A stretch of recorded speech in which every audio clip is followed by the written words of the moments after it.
There are few recreational vehicles that command as much attention and nostalgia as the GMC Motorhome. Everyone, from van lifers to young families to retirees, are drawn to this one-of-a-kind vehicle. Its beautiful design, comfortable ride, and countless amenities make it a big draw for those who wish to cruise the open road in style. You know, the whole history of this GMC was amazing. Should have never been built.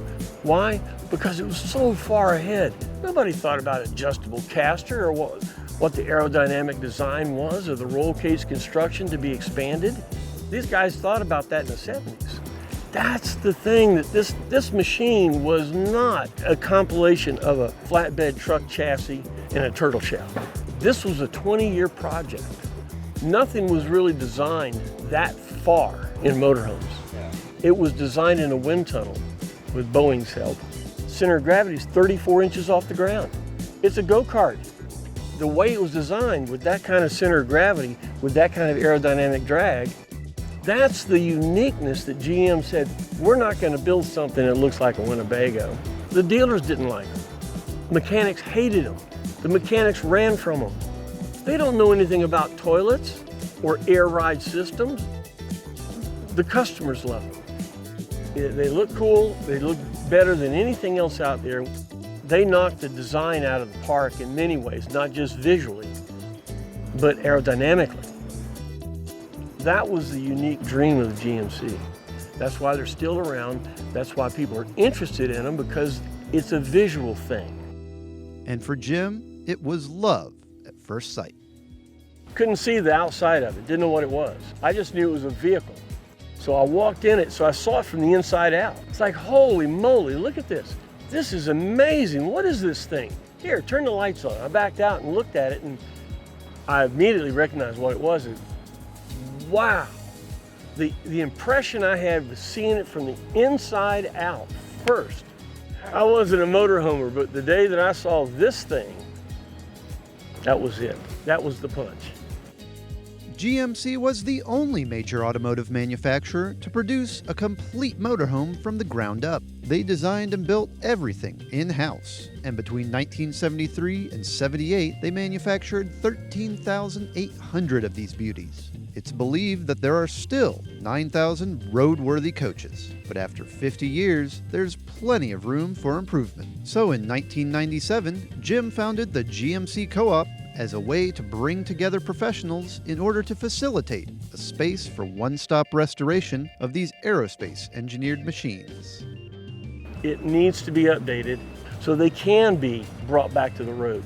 That's the future, you know, and that's what Jason's doing, because he's going to set all the clocks back mechanically.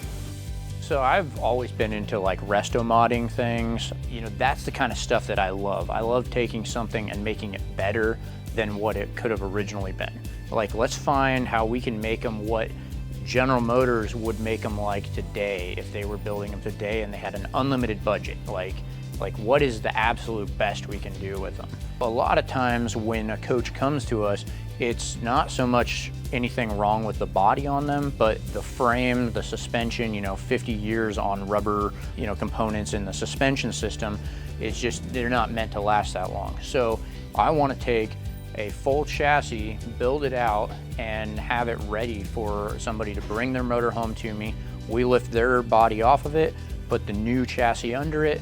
They can drive off in a matter of weeks instead of years of time, and they have a fully reliable vehicle with, you know, new engine, transmission, final drive, brakes, fuel tank, fuel system, you know, all that. They look cool. I mean, they look like something that would be made today. They don't look like a coach that was manufactured 50 years ago.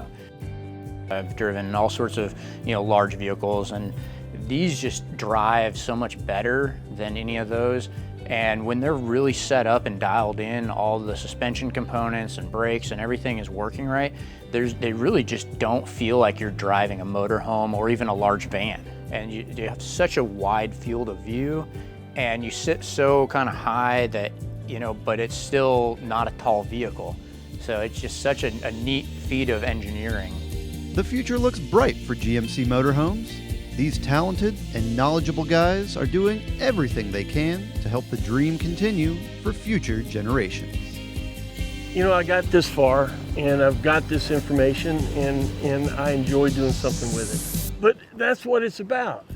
You know, if you can get in the loop, kind of like AAA, and you can help somebody right then at least determine what's going on. What's the next step? And there's a need for that in this community. That's what I can do to help people. The one company has brought us to the point of understanding what the future needs to be and where the need is. What does the motorhome need to continue on? And we're on the fence right now. All the people in the past have brought it up to this point. Now the next generation is rediscovering these things. And they're wore out. They need to be updated and they're going, tell me, how do I do this? That's the kind of thing that's going to keep these motorhomes going in the future.